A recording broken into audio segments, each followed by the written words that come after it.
It's news from heaven. Angels have good days and bad days. We're talking today about the unity of all of life. Something that really gets me geeked about the world that Swedenborg lays out is that it takes these things that seem disparate and unconnected, disconnected, malconnected, and lets you see that they're all completely integrated, that there's not any wasted space in the minutiae of life experience. For example, you could think angels, that sort of theological, spiritual idea. Okay, then there's us and our internal experience, but then there's even the way the physical world works, the day-night cycle, for example. And you say, these things seem like they're different genres, they're rendered with different video filters or something. They could never fit together, but this shows just how it all goes seamlessly and even ties in with the struggle that you and I go through day to day. I almost started with my pen backwards. Listen, life is not that fun, is it? I don't know. Sometimes it is, sometimes it isn't. I can say, look, life is hard.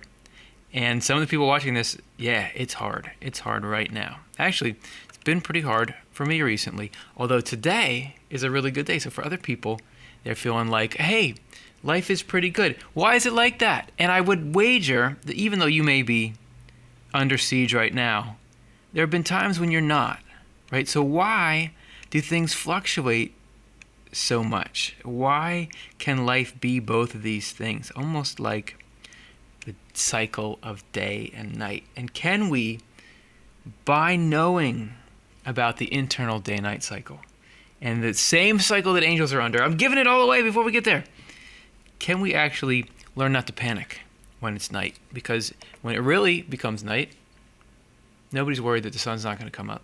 Actually, we know exactly when it's going to come up, when night's over. So this is from Secrets of Heaven, 10134. Why is mourning a state of love and the resulting light in the inner self? We're referencing a previous conversation where we were talking about the correspondence of the state of mourning. Not mourning like I'm sad. You couldn't read this, right? M-O-R-N-I-N-G. The sun is coming up. The birds are tweeting. Mourning. I've been having trouble sleeping, so I've seen some mornings recently. Why is mourning a state of love and the resulting light in the inner self? So this, in sacred text, you have this thing that we all experience being used as a symbol or a correspondence of love and light in the inner self. Here we go. Angels in the heavens go through varying states of love and so of faith, just as people in the world go through varying periods of warmth and also of light.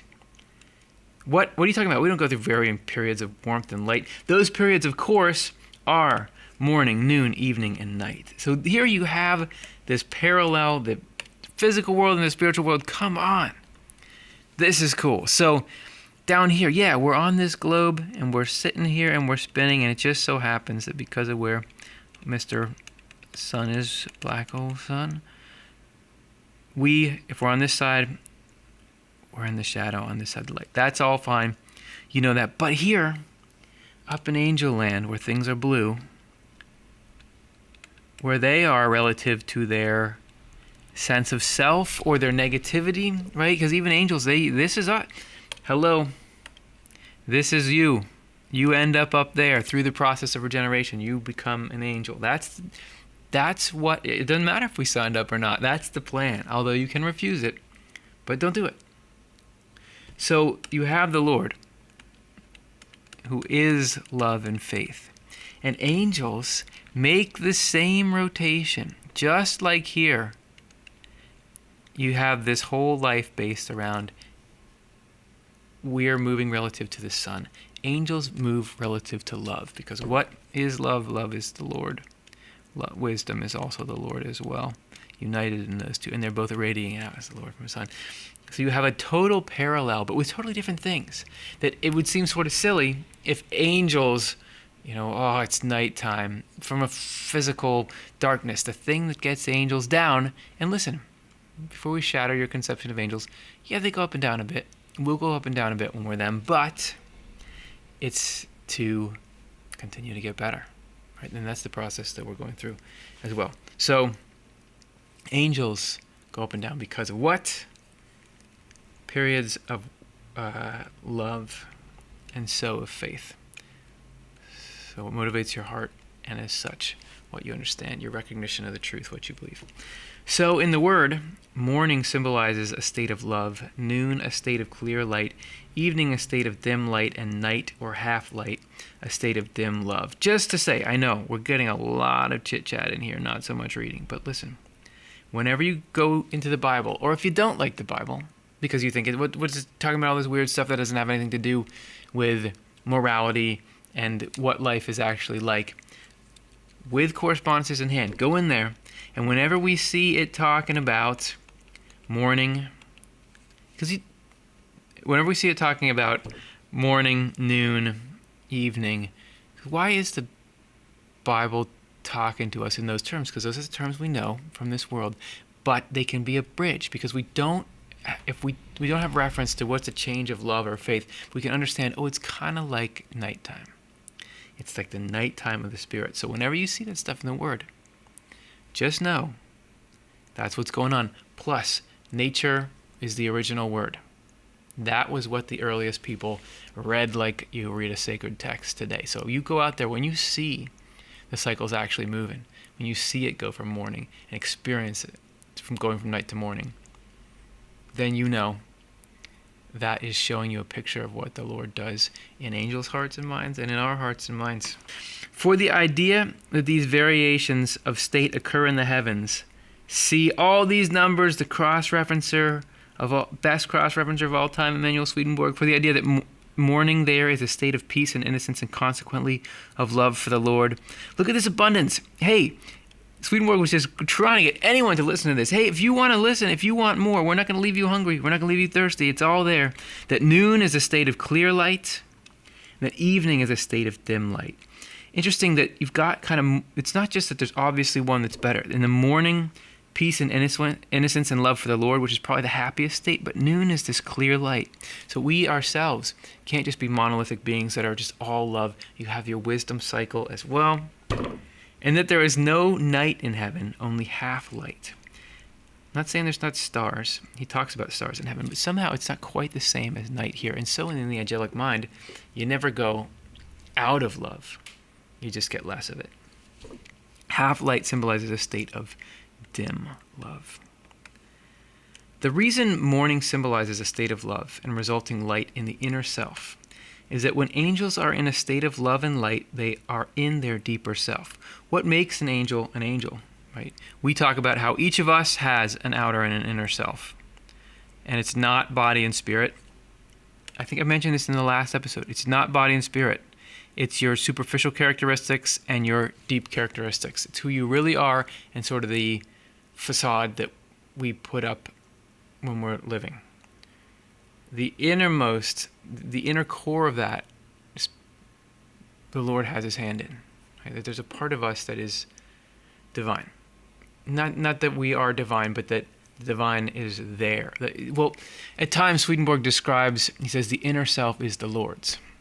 That our outer self is we have much more control over, and we can wreck it, and we can use it to shut down and tamp out the inner self.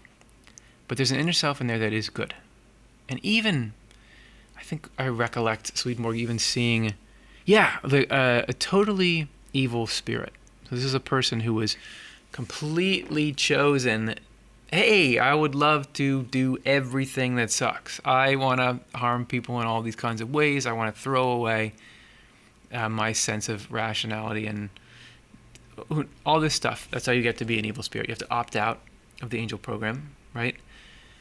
But this spirit was put into a state of sort of not hibernation, but sort of out of it, and this little child came out of the evil spirit. And Swedenborg was told this is the inner self that God is keeping safe, even in that horrific condition.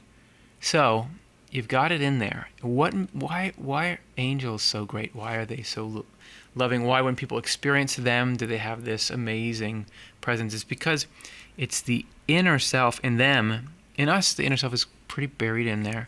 But in them, it's like the inner self is shining through. And it's really, as we'll see, what they're all about. So there's a perfect picture of an angel. When they are in a state of dim light and love, though, they are in their outer self. Nothing's ever eliminated. If you think I might miss some of my quirks, and nothing goes away for better or for worse. And angels can even get led into this outer self state. After all, angels have an inner part and an outer part. When their inner part is dominant, their outer part goes almost silent. But when their outer part is dominant, they find themselves in a duller, murkier state. It's really all about order. Like, things are better for both parts when the inner self gets to call the shots. But there's a use in having the outer self, so we keep getting brought into it to continue to reform it and perfect the entirety of the thing. What do you think Jesus Christ was doing? Why did God manifest as a person? Because you got to get to that outer level and fix that up. That is why they are in their inner dimension, and so in their morning when they are in a state of love and light, but in their outer dimension, and so in their evening when they are in a state of dim light and love. You can see what causes their states to vary then. Either they rise to more inward levels, and so to a higher zone of heaven's light and warmth, closer to the Lord, or they sink to shallower levels, to a lower zone of heaven's light and warmth, farther from the Lord. So days there's nothing of space and time in the spiritual world. So how long is your morning? How long is your afternoon? How long is your evening? Those things are dictated by what kind of state of love and wisdom you're in. But everybody goes through these cycles. So even if it may be asynchronous, I believe I've read that communities will go through these cycles together at times. You know the cycle. So you can know if somebody's... I'm thinking of those Snickers commercials that, like, you're not yourself when you're hungry. Are you in your evening state right now? Have a spiritual Snickers. Keep in mind that deeper levels are higher levels, closer to the Lord. That shallower levels are lower levels, farther from the Lord. That's all it is. Are you closer or are you farther? And that light in the heavens is the divine truth present in faith. Light in the heavens is the divine truth present in faith. Because you could just gloss over that as terminology. What does that mean? Light in the heavens is the divine truth present in faith. That's literal. Warmth in the heavens is a divine goodness belonging to love, each of them radiating from the Lord. It's not light is like the truth and love is like warmth. Just like morning, evening, night literally are internal states there. This little radiating sun really is radiating love and wisdom. That's the spiritual dimension molecularly is made up of that stuff.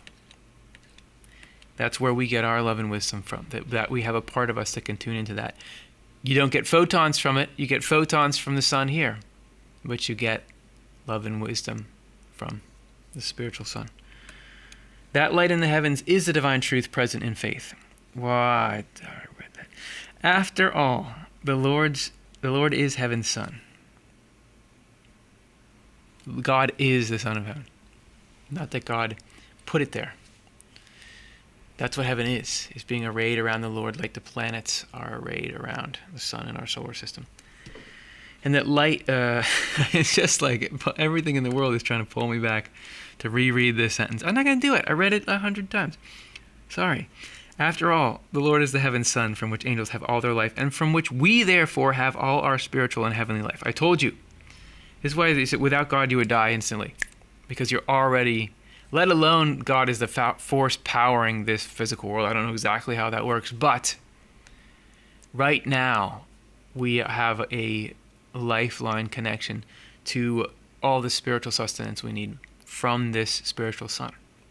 Just like ecosystems here are dependent on the sun, primarily. I know there's some stuff in the vents of the ocean. I don't know if that, well, I mean, technically the sun was what allowed the earth to form in the first place.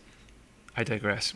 See the sections cited in for the idea that deeper levels are higher and consequently closer to the Lord. So we can know now that the cycles we go through here, the day-night cycle, it's okay that it's there. If you're in night right now, the sun is going to come up. That's a guarantee. It doesn't matter. You can think of the worst scenario you could possibly be in. Something as terrible is happening and you're going to die from it. As soon as we're on the other side in the afterlife, there's this bright blazing morning because angels are around and they're there with love and you're healed and everything is great. But most of our night situations don't end like that. They end with eventually the day coming out. That's it. It's inevitable. That's how it works. And it's because God is never going to let something happen to us that's not useful. And it's not useful to keep somebody miserable forever. We're only there for as long as the shortest possible time in providence. And why that is, complicated reasons. I'm not going to say it's not all right to get angry at the process. I'm angry at it all the time. But the truth, when I'm in my noon state, when I understand, is I get, look, everything's going to be okay. And as we move up, as we spiral up on our journey of life, we get it so that the nights are no longer as dark, the days are longer, and eventually there's not really night. There's some contemplative time, there's some time of lower things, but really it's the variation that you need to really love the good when you're in it. So know that as you go through your good and bad days, angels have them too, and it's all part of a really good process. And that's the news from heaven. Hey, if you like this program, please support us, otle.causevox.com. Really helpful to us. We are a not-for-profit. Or go to OffTheLeftEye.com and click our donation stuff. It'll take you to the same place. Thanks to everyone who has been donating. Leave a comment. If this show was interesting, let us know how. If it was useful, let us know how. Because we got to make sure we're not wasting your time. Hope you have a great week, and hope that you see a lot of morning and noon in your mind and heart this week.